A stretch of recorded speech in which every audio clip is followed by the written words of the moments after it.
Well, hello everyone, my name is Passek, the FlyFish Fanatic, and welcome to my tying bench.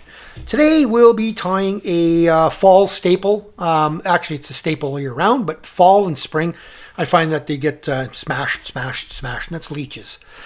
Today it's nothing that I've invented, nothing or anything like that. It's just my version of stuff that's been around for a long time, and that's an All Dubbing Leech. Love the All Dubbing Leech. I love how it moves. I love how the body ends up getting when it gets wet. I love marabou leeches as well, like the marabou tail, but these All Dubbing Leeches are awesome. Just love them.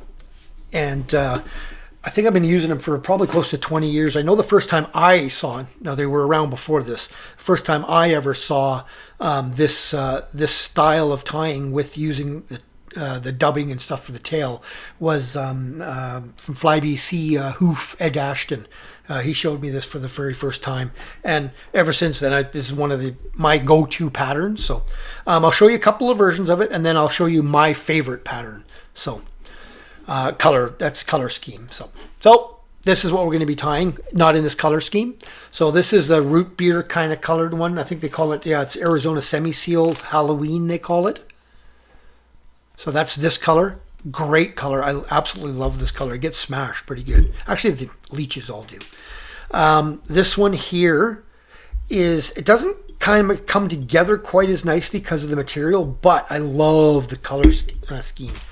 And that's the Hairline Ice Dub Peacock.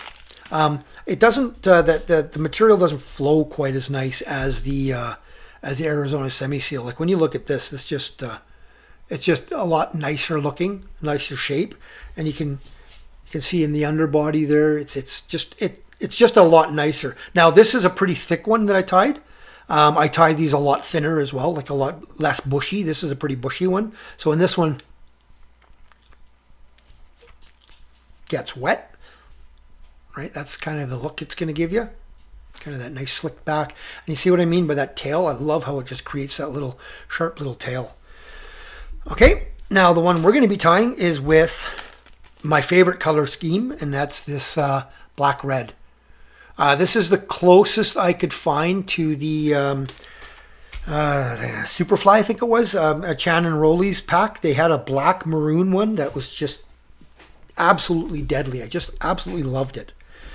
So it's the closest one I could find now. I've got some of that stuff left, but I don't want to use too much of it up because, it's hard to find. So in the vise, I have a Hook-Hend BL724 in a size 10. I've got a 1/8 flat black bead. I like the flat black better for this pattern. I like the gold for this one, and I like the flat or the shiny black for this one. This one's got the shiny black on it. Okay, I'll tie these in several different colors. One actually that I tie that I know one of my buddies in Kamloops, James, he uses a lot, and it's kind of a tan color. It's kind of almost the same color as the Morrow bottom, and I know he loves it, so I tie up a few for him quite often. But all the same kind of style. So I don't know what you want to call the style. Maybe you call it All Dubbing Leech. So I think that's what I'll call it for now. But so tying materials: black nano silk, a little bit of wax on there. Tie it on. Key to this one is to have a good dubbing brush, because you really got to get aggressive with this thing at the end. Okay, so I've got that nice base tied on. Now what I'll do is I'll take my dubbing, and I'll see if I can show you guys.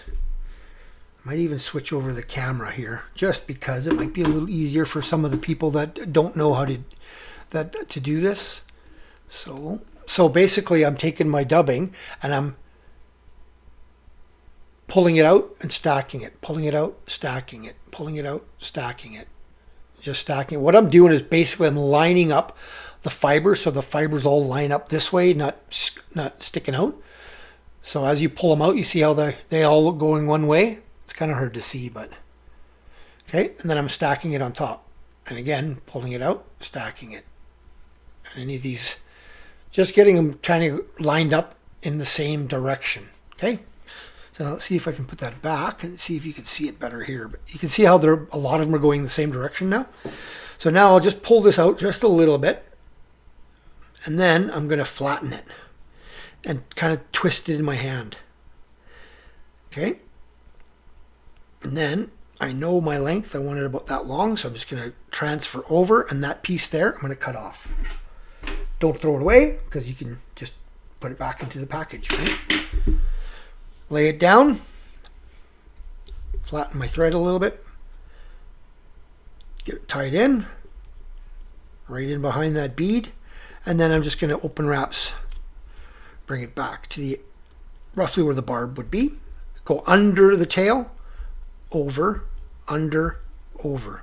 Okay, now I pulled out some that was loose in there. You don't want that loose stuff.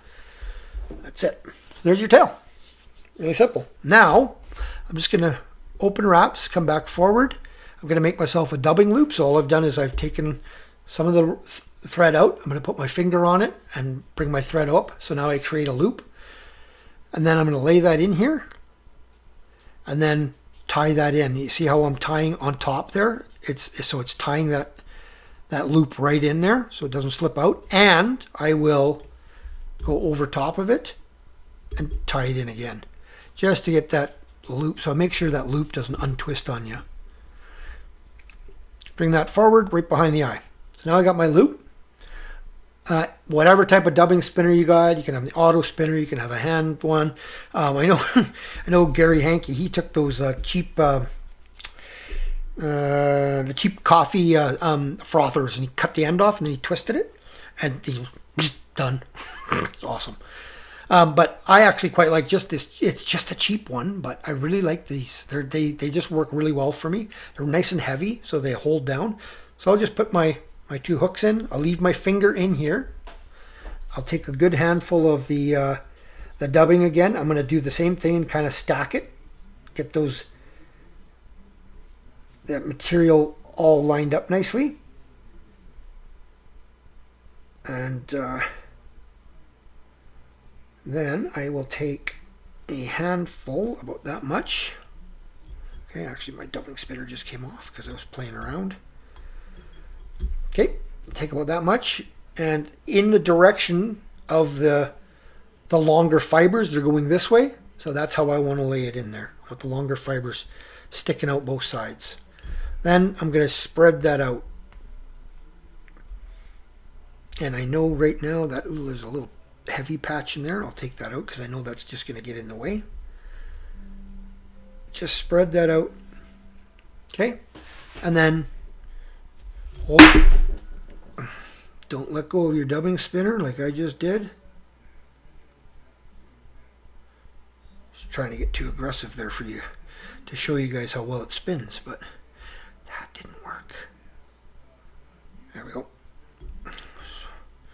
Got it hooked back in with one, so I want to get the other one back in if I can. And if I can't, I'll just do it with one. There we go. So again, just holding it here underneath, and I'm just going to give it a pinch it and then give it a spin. Spin, spin, spin.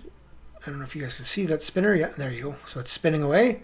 Then once it's spun quite a bit, I'll let go, and as I let go, you see it takes up the spin, and I'll do it one more time.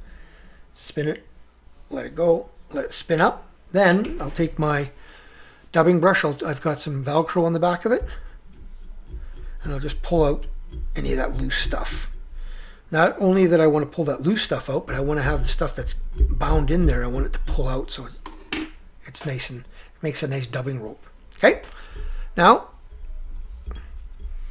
wrap, wrap, wrap.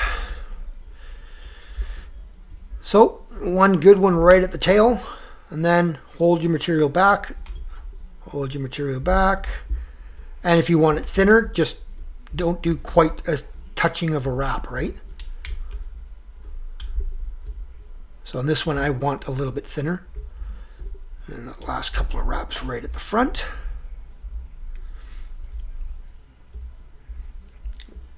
3-4 times behind, a couple of times in front. Cut off my dubbing loop. Now, just from experience, you see how there's a little bit of the tiniest little bit of a gap right at that. I'm actually going to put that on a better angle for you guys.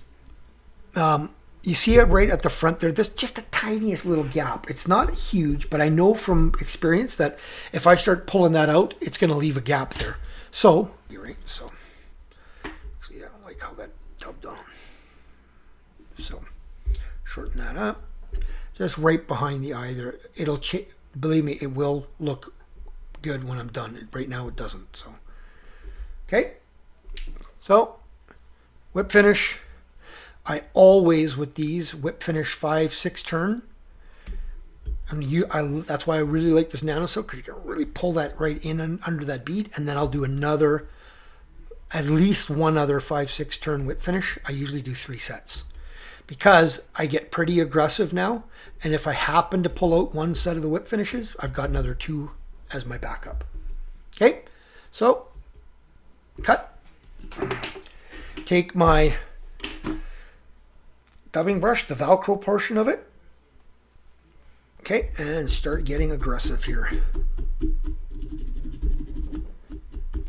Get really aggressive on the top, on the bottom.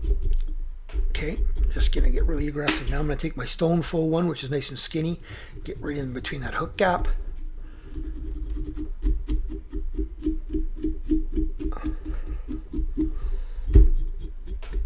Just really yank that material, get that stuff that's caught out of there. And just slick that back. Guess what? There's your focus. There's your finished fly.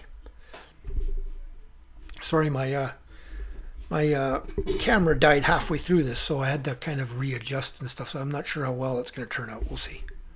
There. So there's your finish. This is my go-to. This black and red combination is absolutely 100% my number one go-to pattern.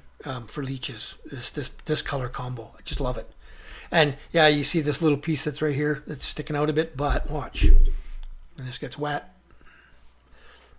look how beautiful this looks.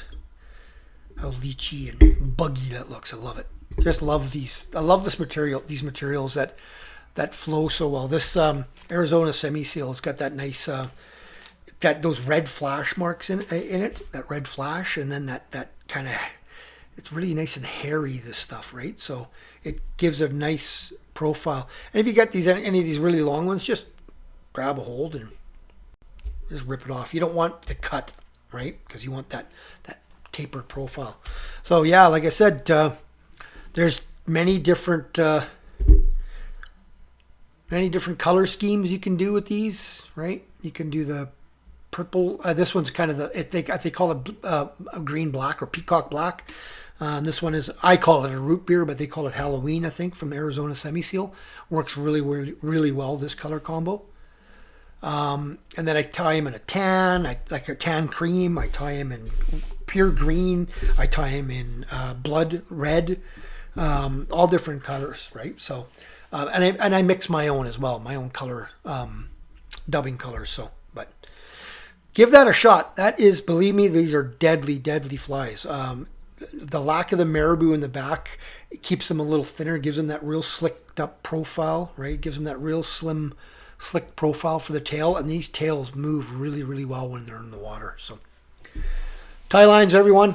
Really hope you enjoyed that one. I hope you can get out in the fall here and get some fishing in now that we're BC and Alberta and everybody else is friggin' locked back down again pretty well. It's getting a little crazy out there what we can and cannot do, so hopefully you guys can at least get your butts out on the water and have some fun, enjoy this the fall. Who knows what Christmas is going to bring, if we're going to be locked in our houses or what, right? So tie lines, if you subscribed, thank you. If you have not, please consider doing so. Spread the word. Let your buddies know about it. I will be giving away a copy of both of my books and a selection of flies tied on this channel once I hit 1,000 subscribers, and I'm in around that 680 right now, so not too much longer, and I'll be doing a draw.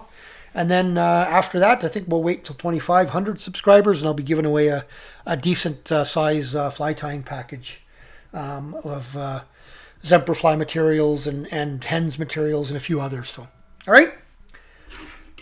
Thanks a lot. Tie lines.